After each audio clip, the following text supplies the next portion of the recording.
Hello everyone, good evening. उम्मीद करती हूँ आप सभी अच्छे होंगे और स्वस्थ होंगे। स्वागत है आपका सोशियोलॉजी एमसीक्यू सीरीज पार्ट 13 में। इससे पहले मैंने इसके 12 पार्ट करा दिए हैं। अगर आपने नहीं देखा तो मेरे चैनल पर जाकर देख सकते हैं। और आज की वीडियो में टोटल 30 क्वेश्चन है। ये क्वेश्चन मैं 15 से 20 मिनट में आपको कराती हूँ। ये क्लास डेली आपको 9 PM पे मिल जाती है, तो 9 PM पे डेली आप मेरे चैनल से जुड़ जाया कीजिए। तो देर न करते हुए आज की वीडियो शुरू करते हैं। और अगर आपने मेरे चैनल को सब्सक्राइब नहीं किया तो मेरे चैनल को जरूर से सब्सक्राइब कर दें। और मुझे बहुत सारे बच्चे कमेंट आ रहे थे कि मैम जीआईसी का पेपर सॉल्व कराइए, मतलब जीआईसी का प्रैक्टिस सेट, जीडीसी का या पीजीटी का। तो सोशियोलॉजी है, सोशियोलॉजी के लिए जो मैं प्रैक्टिस सेट करा रही हूँ वो ठीक है। बस होता है कभी कभी कुछ होता है ना, पेपर में स्टैंडर्ड पूछा जाता है, तो उस तरह के क्वेश्चन में आपको मैं अलग से करा दूंगी। बाकी ये वीडियो सभी जो जीआईसी, जीडीसी, बीपीएससी या जीडीसी के एग्जाम की तैयारी कर रहे हैं वो सभी लोग इसको देख सकते हैं। तो चलिए देखते हैं आज का पहला प्रश्न क्या है। आज का पहला प्रश्न है, वह परिवार जिसमें पति पत्नी और अविवाहित बच्चे हों उसे कहते हैं। ऑप्शन ए एकाकी परिवार, ऑप्शन बी विस्तारित परिवार, ऑप्शन सी संयुक्त परिवार, ऑप्शन डी उपयुक्त में से एक से अधिक और ऑप्शन ई उपयुक्त में से कोई नहीं। तो बताइए, वह परिवार जिसमें पति पत्नी और अविवाहित बच्चे हों उसे क्या कहते हैं। तो इसका जो सही जवाब है वो है ऑप्शन ए एकाकी परिवार। नेक्स्ट क्वेश्चन है, एक पुरुष का एक स्त्री से विवाह कहलाता है। ऑप्शन ए समूह विवाह, ऑप्शन बी एक विवाह, ऑप्शन सी बहुपति विवाह, ऑप्शन डी उपयुक्त में से एक से अधिक और ऑप्शन ई उपयुक्त में से कोई नहीं। तो एक पुरुष का एक स्त्री के साथ विवाह क्या कहलाएगा। तो इसका जो सही जवाब है वो है ऑप्शन बी एक विवाह, मतलब मोनोगैमी। इसे इंग्लिश में मोनोगैमी बोलते हैं। इसका इंग्लिश टर्म भी याद रखिएगा। नेक्स्ट क्वेश्चन है, कौन सी संस्था अभिवृत्तियों के निर्माण के प्रकार को पूरा करती है। ऑप्शन ए धर्म, ऑप्शन बी शिक्षा, ऑप्शन सी परिवार, ऑप्शन डी उपयुक्त में से एक से अधिक, ऑप्शन ई उपयुक्त में से कोई नहीं। तो बताइए कौन सी संस्था है जो अभिवृत्तियों के निर्माण में कार्य करती है, कौन सी है। तो इसका जो सही आंसर है वो है ऑप्शन डी उपयुक्त में से एक से अधिक। धर्म, शिक्षा, परिवार, ये तीनों ही हैं जो संस्था अभिवृत्तियों के निर्माण के प्रकार को पूरा करती हैं। नेक्स्ट क्वेश्चन है, धर्म का संरचनात्मक पक्ष है। ऑप्शन ए मानसिक शांति, ऑप्शन बी सामाजिक नियंत्रण, ऑप्शन सी व्यक्तित्व का एकीकरण, ऑप्शन डी उपयुक्त में से एक से अधिक और ऑप्शन ई उपयुक्त में से कोई नहीं। तो बताइए धर्म का संरचनात्मक पक्ष क्या है। तो इसका जो सही जवाब है वो है ऑप्शन डी उपयुक्त में से एक से अधिक। मानसिक शांति, सामाजिक नियंत्रण और व्यक्तित्व का एकीकरण, ये तीनों ही धर्म के संरचनात्मक पक्ष हैं। नेक्स्ट क्वेश्चन है, धर्म संबंधित है। ऑप्शन ए अलौकिक शक्ति से, ऑप्शन बी विज्ञान से, ऑप्शन सी धर्म निरपेक्षवाद से, ऑप्शन डी उपयुक्त में से एक से अधिक और ऑप्शन ई उपयुक्त में से कोई नहीं। तो धर्म जो है वो किससे संबंधित है। तो इसका जो सही जवाब होगा वो है ऑप्शन ए अलौकिक शक्ति से। नेक्स्ट क्वेश्चन है, सामाजिक अंतःक्रिया का वह स्वरूप जिसमें दो या दो से अधिक व्यक्ति समान लक्ष्य की होड़ में लगे रहते हैं क्या कहलाता है। ऑप्शन ए प्रतिस्पर्धा, ऑप्शन बी संघर्ष, ऑप्शन सी सहयोग, ऑप्शन डी उपयुक्त में से एक से अधिक और ऑप्शन ई उपयुक्त में से कोई नहीं। तो बताइए सामाजिक अंतःक्रिया का वह स्वरूप जिसमें अधिक व्यक्ति समान लक्ष्य की होड़ में लगे रहते हैं क्या कहलाता है। तो इसका जो सही जवाब है वो है ऑप्शन ई प्रतिस्पर्धा। नेक्स्ट क्वेश्चन है, निम्नलिखित में से कौन सा सामाजिक परिवर्तन का कारक नहीं है। ऑप्शन ए वनों की कटाई, ऑप्शन बी सैन्य आक्रमण और ऑप्शन सी व्यापार पारी और ऑप्शन डी उपयुक्त में से एक से अधिक और ऑप्शन ई उपयुक्त में से कोई नहीं। तो बताइए सामाजिक परिवर्तन का कारक नहीं है। तो इसका जो सही आंसर है वो है ऑप्शन सी व्यापार पारी। ये क्या है, ये सामाजिक परिवर्तन का कारक नहीं है। वनों की कटाई होगी तो भी सामाजिक परिवर्तन होगा, सैन्य आक्रमण होगा तो भी समाज में परिवर्तन आएंगे। तो इसका जो सही जवाब है वो है ऑप्शन सी व्यापार पारी। नहीं नहीं, इसका जो सही आंसर है वो है ऑप्शन ई, उपयुक्त में से कोई नहीं। व्यापार भी होंगे तो भी समाज में परिवर्तन तो आएंगे ही। तो ये तीनों ही है जो सामाजिक परिवर्तन ला सकते हैं, पर इसमें ऐसा कोई जवाब नहीं दिया गया है जिससे सामाजिक परिवर्तन नहीं आता हो। तो हमारा जो सही आंसर है वो है ऑप्शन ई, उपयुक्त में से कोई नहीं। नेक्स्ट क्वेश्चन, नातेदारी रीति जिसमें बुआ की विशेष भूमिका होती है कहलाती है। ऑप्शन ए सहकारी कोवेट, ऑप्शन बी पितृस्वे एमिटेड, ऑप्शन सी मातुल एवं कुलेट, ऑप्शन डी उपयुक्त में से एक से अधिक और ऑप्शन डी उपयुक्त में से कोई नहीं। तो नातेदारी जिसमें बुआ की विशेष भूमिका होती है क्या कहलाएगा? तो इसका जो सही आंसर है वो है ऑप्शन बी पितृस्वे, जिसे इंग्लिश में एमिटेट कहते हैं। नेक्स्ट क्वेश्चन है, निम्नलिखित में से कौन सी जनजातियों की आर्थिक समस्या है? ऑप्शन ए बेरोजगारी, ऑप्शन बी अलाभकारी कृषि, ऑप्शन सी भूमि आधिपत्य की समस्या, ऑप्शन डी उपयुक्त में से एक से अधिक और ऑप्शन ए उपयुक्त में से कोई नहीं। तो बताइए निम्नलिखित में से कौन सी जनजातियों की आर्थिक समस्या है? तो इसका जो सही जवाब है वो है ऑप्शन डी, उपयुक्त में से एक से अधिक। बेरोजगारी, अलाभकारी कृषि और भूमि आधिपत्य की समस्या, ये सभी जनजातियों की आर्थिक समस्याएं हैं। नेक्स्ट क्वेश्चन है, निम्नलिखित में से कौन सी सामाजिक संस्था प्रतिस्पर्धा की भावना को प्रोत्साहित करती है? तो इसका ऑप्शन है, ऑप्शन ए धर्म, ऑप्शन बी शिक्षा, ऑप्शन सी परिवार, ऑप्शन डी उपयुक्त में से एक से अधिक और ऑप्शन ई उपयुक्त में से कोई नहीं। तो बताइए कौन सी ऐसी संस्था है जो प्रतिस्पर्धा को बढ़ावा देती है? तो इसका जो सही जवाब है वो है ऑप्शन बी शिक्षा, एजुकेशन। नेक्स्ट क्वेश्चन है, और अगर मैं, जैसे होता है कभी कोई क्वेश्चन का आंसर गलत हो जाएगा तो मैं क्या करूँगी, इसको कमेंट बॉक्स में पिन कर दूंगी। वैसे मैं जो आंसर बता रही हूँ वो ऑफिशियल आंसर की के अकॉर्डिंग ही आपको बता रही हूँ। नेक्स्ट क्वेश्चन है, एक पशु पौधे और प्राकृतिक वस्तु के प्रति जनजाति श्रद्धा का व्यवहार रखती है, उसे कहते हैं। Option A totem, option B अनुष्ठान, ऑप्शन सी प्रतीक, ऑप्शन डी उपयुक्त में से एक से अधिक और ऑप्शन ई उपयुक्त में से कोई नहीं। एक पशु पौधे और प्राकृतिक वस्तु के प्रति जनजाति जो श्रद्धा व्यवहार रखती है उसे क्या कहते हैं? तो उसे कहते हैं टोटम। तो ऑप्शन ए हमारा सही जवाब होगा। नेक्स्ट क्वेश्चन, द्रौपदी का पांडवों के साथ विवाह किसका उदाहरण है? ऑप्शन ए अभात्रक बहुपति विवाह का, ऑप्शन बी भात्रक बहुपति विवाह का, ऑप्शन सी सरोरल बहुपति विवाह का, ऑप्शन डी उपयुक्त में से एक से अधिक और ऑप्शन ई उपयुक्त में से कोई नहीं। तो बताइए द्रौपदी का पांडवों के साथ विवाह किसका उदाहरण है? तो इसका जो सही जवाब है वो है ऑप्शन बी भात्रक बहुपति विवाह का।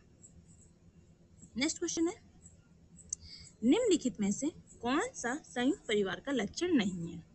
ऑप्शन ए पीढ़ियों की गहराई, ऑप्शन बी सामान्य रसोई, ऑप्शन सी व्यक्तिगत उपलब्धि पर बल, ऑप्शन डी उपयुक्त में से एक से अधिक और ऑप्शन ई उपयुक्त में से कोई नहीं। तो संयुक्त परिवार का विशेषता कौन सी नहीं है? तो इसका जो सही आंसर है वो है ऑप्शन सी व्यक्तिगत उपलब्धि पर बल नहीं होगा, क्योंकि जो संयुक्त परिवार होता है वो किस पे बल देता है? सामूहिकता पर।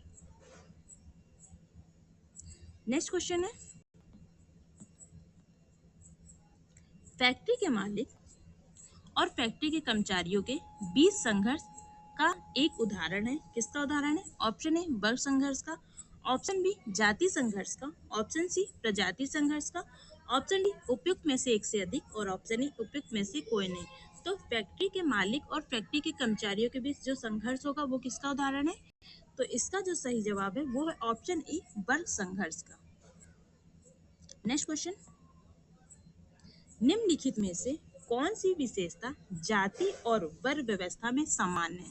मतलब जाति व्यवस्था और वर्ग व्यवस्था में कौन सी सिमिलर विशेषता पाई जाती है? ऑप्शन ए सामाजिक स्त्रीकरण की व्यवस्था, ऑप्शन बी सामाजिक विभेदीकरण की अवस्था, ऑप्शन सी अर्जित परिस्थिति द्वारा सदस्यता, ऑप्शन डी उपयुक्त में से एक से अधिक और ऑप्शन ई उपयुक्त में से कोई नहीं। तो बताइए कौन सी ऐसी विशेषता है जो जाति व्यवस्था में भी हमें देखने को मिलती है और वर्ग व्यवस्था में भी? तो इसका जो सही जवाब है वो है ऑप्शन ए सामाजिक स्त्रीकरण की व्यवस्था। नेक्स्ट क्वेश्चन है, जनजातियों के लिए गिरिजन शब्द सबसे पहले किसके द्वारा प्रयोग किया गया था? Option A B R Ambedkar, option B Jyotiba Phule, option C Mahatma Gandhi, option D उपयुक्त में से एक से अधिक और ऑप्शन ई उपयुक्त में से कोई नहीं। तो बताइए गिरिजन शब्द का प्रयोग सबसे पहले किसने किया था? तो इसका जो सही जवाब है वो है ऑप्शन ई उपयुक्त में से कोई नहीं, क्योंकि गिरिजन शब्द का प्रयोग ना बी आर अम्बेडकर ने किया है, ना ज्योतिबा फुले ने, ना ही महात्मा गांधी ने। इसका जो प्रयोग किया था वो किया था बैरियर एल्विन ने।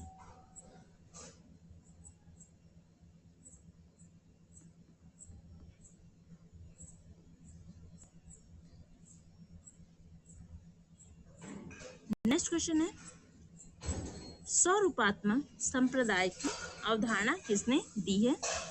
ऑप्शन ए सी एच कुले, ऑप्शन बी जी सिम्बल, ऑप्शन सी आगस्ट कौन, ऑप्शन डी उपयुक्त में से एक से अधिक और ऑप्शन ई उपयुक्त में से कोई नहीं। तो स्वरूपात्मक संप्रदाय की अवधारणा किसने दी है? तो इसका जो सही आंसर है वो है ऑप्शन बी जी सिम्बल, जॉर्ज सिम्बल ने। नेक्स्ट क्वेश्चन है निम्नलिखित में से कौन सा एक प्राथमिक संबंधी नहीं है? ऑप्शन ए पति पत्नी, ऑप्शन बी चाचा, ऑप्शन सी भाई बहन, ऑप्शन डी उपयुक्त में से एक से अधिक और ऑप्शन ई उपयुक्त में से कोई नहीं। तो बताइए एक प्राथमिक संबंधी कौन सा इनमें से नहीं है? तो इसका जो सही जवाब है वो है ऑप्शन बी चाचा। नेक्स्ट क्वेश्चन किसने कहा समाज सामाजिक संबंधों का जाल है? ऑप्शन ए गिलिन और Gillin, option B H M Johnson, option C MacIver और पेज, ऑप्शन डी उपयुक्त में से एक से अधिक और ऑप्शन ई उपयुक्त में से कोई नहीं। तो बताइए समाज सामाजिक संबंधों का जाल है ये किसने कहा? तो इसका जो सही जवाब है वो है ऑप्शन सी मैकाइवर और पेज। नेक्स्ट क्वेश्चन है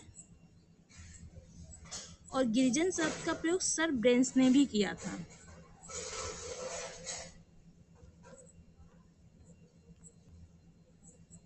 ठीक है, इन्होंने भी गिरिजन शब्द का प्रयोग किया था और बैरियर एल्विन ने भी किया था।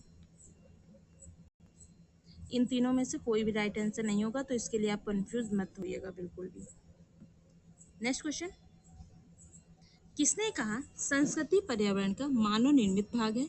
Option A L Kroeber, option B M J Herskovits, option C Ralph Linton, option D उपयुक्त में से एक से अधिक और ऑप्शन ई उपयुक्त में से कोई नहीं। तो बताइए संस्कृति पर्यावरण का मानव निर्मित भाग है ये किसने कहा था? तो इसका जो सही आंसर है वो है ऑप्शन बी एम जे हॉस्कोविट्ज का ये कथन है। नेक्स्ट क्वेश्चन है सांस्कृतिक प्रतिमान की अवधारणा को किसने प्रतिपादित किया है? Option E Ruth Benedict, option B S C Dube, option C Tylor, option D उपयुक्त में से एक से अधिक और ऑप्शन ई उपयुक्त में से कोई नहीं। तो सांस्कृतिक प्रतिमान की अवधारणा किसने दी है? तो इसका जो सही आंसर है वो है option A Ruth Benedict. Pattern of culture इसको बोलते हैं।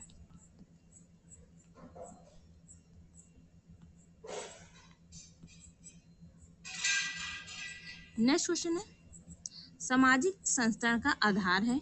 ऑप्शन ए सामाजिक असमानता, ऑप्शन बी सामाजिक सामंजस्य, ऑप्शन सी सामाजिक समझौता, ऑप्शन डी उपयुक्त में से एक से अधिक और ऑप्शन ई उपयुक्त में से कोई नहीं। तो बताइए सामाजिक संस्करण का क्या आधार है? तो इसका जो सही जवाब है वो है ऑप्शन ए सामाजिक असमानता। नेक्स्ट क्वेश्चन है विज्ञान का संबंध पद्धति से है ना कि विषय सामग्री से, यह किसने कहा है? Option A Stuart Chase, option B Kimball Young, option C Bogardus, option D उपयुक्त में से एक से अधिक और ऑप्शन ई उपयुक्त में से कोई नहीं। तो बताइए ये किसका जवाब है? विज्ञान का संबंध पद्धति से है ना कि विषय सामग्री से। तो इसका जो सही आंसर है वो है option A Stuart chase. Next question निम्नलिखित में से कौन सा द्वितीयक समूह का उदाहरण है? ऑप्शन ए पड़ोस, ऑप्शन बी शहर, ऑप्शन सी मित्र समूह और ऑप्शन डी उपयुक्त में से एक से अधिक और ऑप्शन ई उपयुक्त में से कोई नहीं। तो द्वितीयक समूह का उदाहरण कौन सा है? तो इसका जो सही आंसर है वो है ऑप्शन बी शहर। पड़ोस और मित्र समूह क्या है? ये है प्राथमिक समूह के उदाहरण है।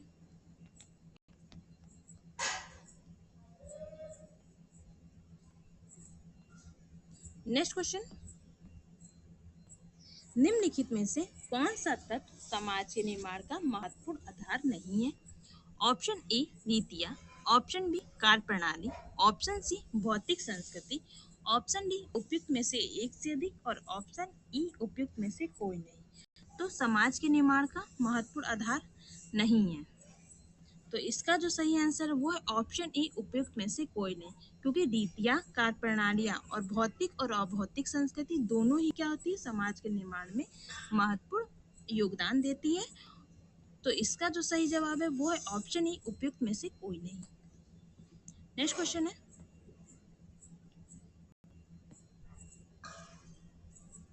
उम्मीद करती हूँ स्क्रीन पर विजुअल होगा पूरा क्वेश्चन। सांस्कृतिक तत्व का अभिप्राय है। ऑप्शन ए संस्कृति की सबसे छोटी इकाई, ऑप्शन बी सांस्कृतिक प्रतिमान, ऑप्शन सी सांस्कृतिक क्षेत्र, ऑप्शन डी उपयुक्त में से एक से अधिक और ऑप्शन ई उपयुक्त में से कोई नहीं। तो सांस्कृतिक तत्व का अभिप्राय क्या है? तो इसका जो सही आंसर वो है ऑप्शन ए संस्कृति की सबसे छोटी इकाई। नेक्स्ट क्वेश्चन,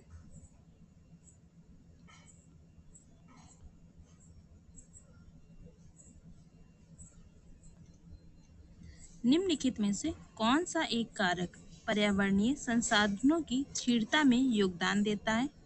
ऑप्शन ए जल विद्युत का उत्पादन, ऑप्शन बी खनिजों का अत्यधिक खनन, ऑप्शन सी वनों का संरक्षण और ऑप्शन डी उपयुक्त में से एक से अधिक और ऑप्शन ई उपयुक्त में से कोई नहीं।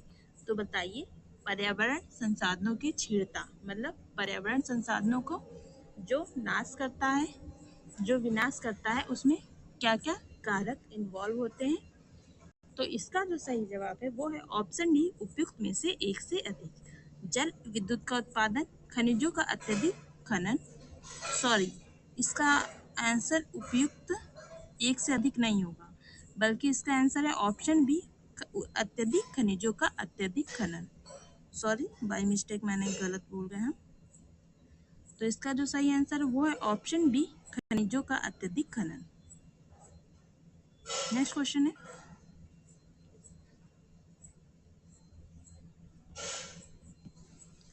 किसने आधुनिकता को एक अपूर्ण परियोजना समझा है? Option A S C. Dube, option B Habermas, option C Anthony Giddens, option D उपयुक्त में से एक से अधिक और ऑप्शन ई उपयुक्त में से कोई नहीं। तो बताइए, आधुनिकता को अपूर्ण परियोजना मतलब अनफिनिश्ड प्रोजेक्ट किसने कहा है?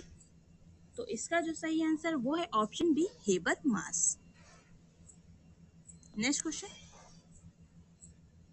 नवीन ज्ञान को प्राप्त करने के क्रमबद्ध प्रयास को क्या कहा जाता है? ऑप्शन ए सर्वेक्षण, ऑप्शन बी अनुसंधान, ऑप्शन सी अनुसूची, ऑप्शन डी उपयुक्त में से एक से अधिक और ऑप्शन ई उपयुक्त में से कोई नहीं। तो बताइए, नवीन ज्ञान को प्राप्त करने के क्रमबद्ध प्रयास को हम क्या कहते हैं? तो इसका जो सही आंसर है वो है ऑप्शन बी अनुसंधान, रिसर्च। रिसर्च में हम क्या करते हैं? नवीन तथ्य को खोजते हैं। नेक्स्ट क्वेश्चन है और आज की वीडियो का लास्ट क्वेश्चन है, निम्नलिखित में से कौन सा संप्रत्यय परिवर्तन के अध्ययन के लिए सर्वप्रथम प्रयुक्त किया गया था? मतलब इसमें से जो सिद्धांत दिए हैं उसमें सबसे पहले कौन सा सिद्धांत का प्रयोग किया गया था परिवर्तन के लिए? ऑप्शन ए पश्चिमीकरण, ऑप्शन बी ब्राह्मणीकरण, ऑप्शन सी संस्कृतिकरण, ऑप्शन डी उपयुक्त में से एक से अधिक और ऑप्शन ई उपयुक्त में से कोई नहीं। तो बताइए इसका सही आंसर क्या होगा? तो इसका जो सही जवाब है वो है ऑप्शन सी संस्कृतिकरण। कमेंट बॉक्स में मुझे जरूर बताइए आपका 30 में से कितने क्वेश्चन राइट हुए हैं। वीडियो देखने के लिए आपका बहुत बहुत धन्यवाद। मिलते हैं कल इसी टाइम पे 9 PM पे। Thank you.